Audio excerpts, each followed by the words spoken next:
floor, your core is braced, and your whole body is about 20 to 30% of irradiation. That means there is a tension in your body. You're not as like a statue, but you're not as a statue, but like a 30% of a statue. Do I talk too much? I don't know, maybe I delete this out of it. So, very quick, 5 minutes, morning routine. Make sure that you give some love and care to your body and your joints, just like how you brush your teeth. Here we go. First is our neck. For neck, what we do, we hold as a statue. If you got a ball, squeeze this ball between your legs, so it makes it easier for your hip not to move. So hip below, we are in the sand. As we hold, I'm gonna tuck my chin in. I'm gonna rotate and look over my left shoulder, get my left ear over the left shoulder, draw the biggest circle I can until my right ear gets over my right shoulder, look over the right shoulder and come to the middle. And again, we're trying to do this in isolation. Let's do 2 rounds. And we go back. Look over the right, draw the biggest circle with the chin until your left ear gets over the left shoulder. And then we're gonna come back to the middle, half a circle. We're gonna do the same thing. That's 2 rounds. We're done with the neck. Very good. If you wanted to do more, you can do 4 reps. For the next one, I want you to grab onto the ball. Or if you don't, you can just give yourself a big hug and squeeze to the ball. Okay? We're gonna do the same thing with our thoracic spine. We're gonna give a big hug. We're gonna go to flexion. That means we get rounded. We're gonna rotate to our left. We drop the left shoulder down. We reach and extend. As we extend, we drop the right shoulder down. Left shoulder towards our right ankle. And then we're gonna come to the middle. That's our 1 rep in 1 rotation. Let's go again. We rotate. We drop. All the way extend until we get your right shoulder drop down. Left shoulder down. And then come to the middle. That's 2 reps. Now we're going to go the opposite direction. Make sure your hip is not moving. Make sure you're not arching your back. So try to squeeze your butt. Rotate. Drop the right shoulder down. Reach up to extension. Drop the left shoulder and then get rounded again. Just like what you did with your neck. We're going to do the same thing with our thoracic spine. After that, we got a scapula. I still want to hold on to this ball, but it's okay if you don't. I don't know, I've got some issues with this ball. Okay, hold your hands in front of you.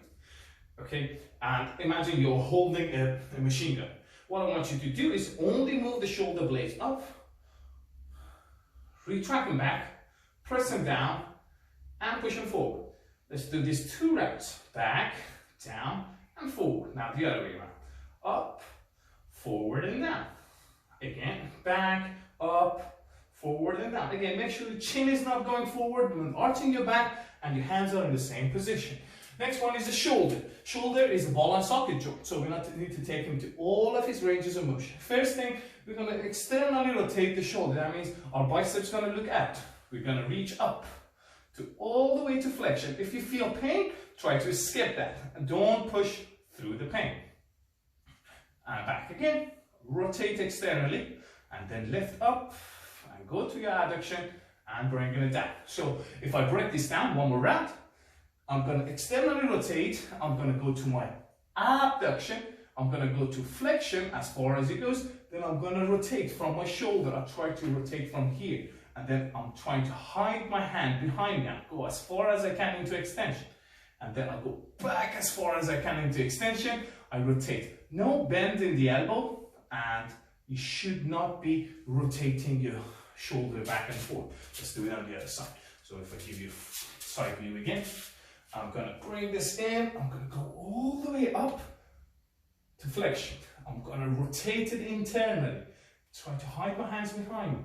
And then I'll go back, find that pain-free range and try to work with that. Your shoulder might be only going this much.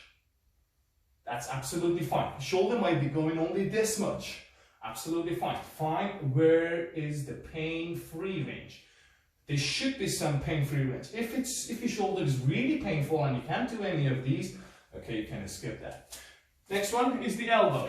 We're gonna, now this X is on your forearm. We turn them out, bring them up, rotate them in, press down, turn them out, up, rotate. As you keep rotating, imagine the air is 10 times denser, we're pressing it down. Now we go the other way around. We go up, rotate it out, and down. Again, we rotate internally, we elevate up, rotate externally, press down. Next one is your wrist. For this, you can use any sort of objects to make sure that this forearm is not moving.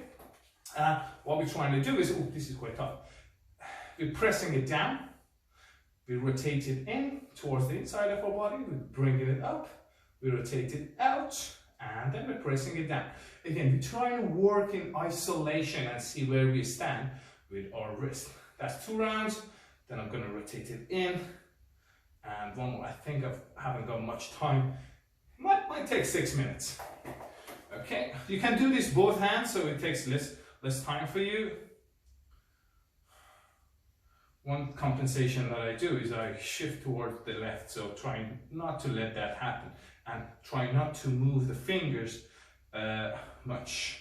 So keep the fingers as straight as you can. 2 rounds, and then we go back the same way. Pressing it down, we're rotating it out, we're bringing it all the way up. Ooh, dropped it. And then we're pressing it down. We're done with the upper body. Well, I still got some stuff for the spine left, but it's okay for now. Next one, hip, my friends. For the hip, you can do this seated. That means that you can go on the floor, or you can do this standing. Whatever you do, doesn't matter. You can hold on to something. You can press to the wall. We're going to do the same thing we did with our shoulders. So we're going to bring this up to flexion. We're going to open up, we go abduction. Then we're going to try to internally rotate. So imagine there is something here. We're just going to rotate it internally. Try not to hike your back forward or arch it. We go back to extension. Okay, press back, feel your butt working hard, and then rotate, bringing it in and down. These are only done with like 30%, 20% to 30% of your 100% max, 20% of your effort. That means that you're not really going to push 100% when you just wake up in the morning, obviously. That's 2 rounds. I think I'll do one more just to see what's going on. We go to extension. I open up to abduction, I rotate it externally, I close it down to abduction, and then go back. Let's do it on the other side. Okay, so I don't know if you have a good view from here. Bring this up, out, rotate. Make sure that the back is not arching or you're doing this weird stuff with your back. So try to just see how far your joint can go. Okay, if I don't want to be honest with it, this is how far my circle will go. Do you see that? But if I really want to isolate it, this is as far as I go. Without any sort of compensation. I still kind of did some sort of compensation here. So try to find out where your hip joint stands with no compensation. Last one. Out, rotate, close the door. This one is a little bit tricky. We go on our knees. You can do this seated or standing. I want you to do a Kimura grip. That means you sliding your right hand under your right leg. You're holding on to your bicep on your left leg, and then what we're trying to do is try to see if you can externally and internally rotate the tibia without moving our ankle. Okay, I'm not really good at this, but I'm trying my best. Okay, so I'm just gonna internally rotate, I'm gonna press it up, rotate it internally and bring it down. External rotation, elevate up, internal rotation, press it down. External rotation, up, internal and down. Let's go the other way around. So internal rotation, I'll press up, external rotation, press down. Okay, let's do 2 on the other side. You can have this leg in the front as well.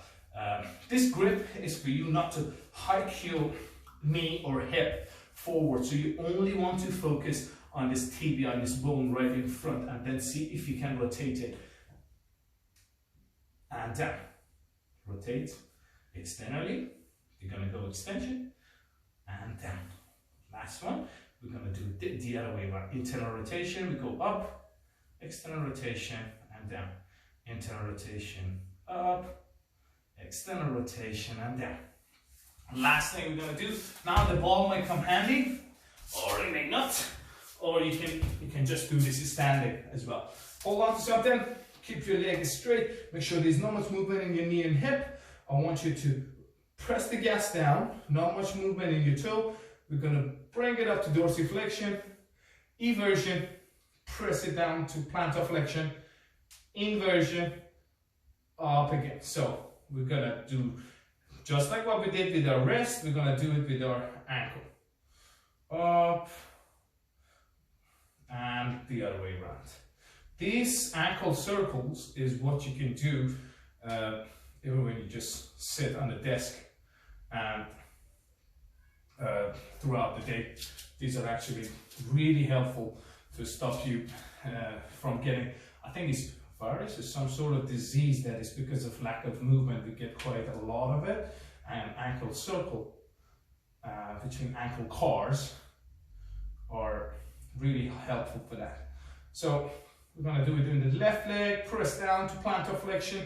We're going to bring it to inversion, go up to dorsiflexion. We're going to rotate to eversion and then press down back, and now the other way around.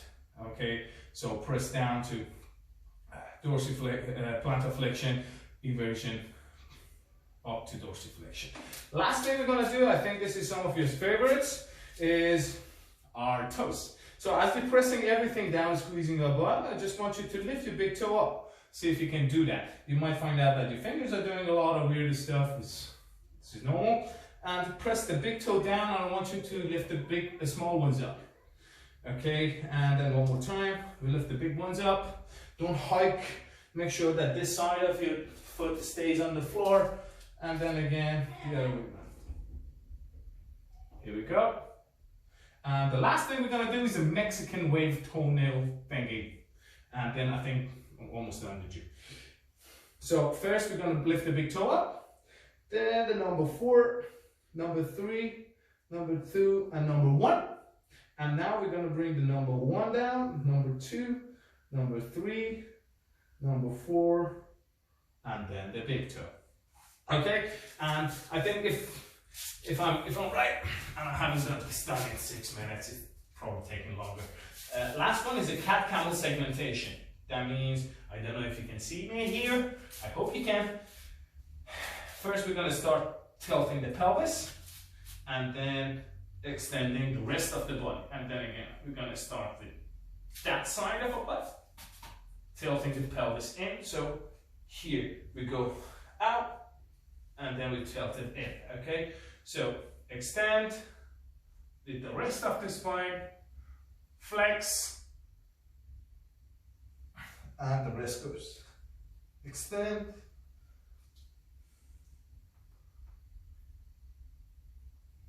and flex. Extend one segment at a time if you can. You might find out where the dead and hinge points are. Here we go. 2 reps of that. Done. If you do this, maybe you can speed it up if you get used to it. I think for me it takes only like 5-6 minutes, but I had to explain some stuff, so wow. Let me know if you've done it. I know some of you have done it. Let me know how you feel. And if you have any questions, DM.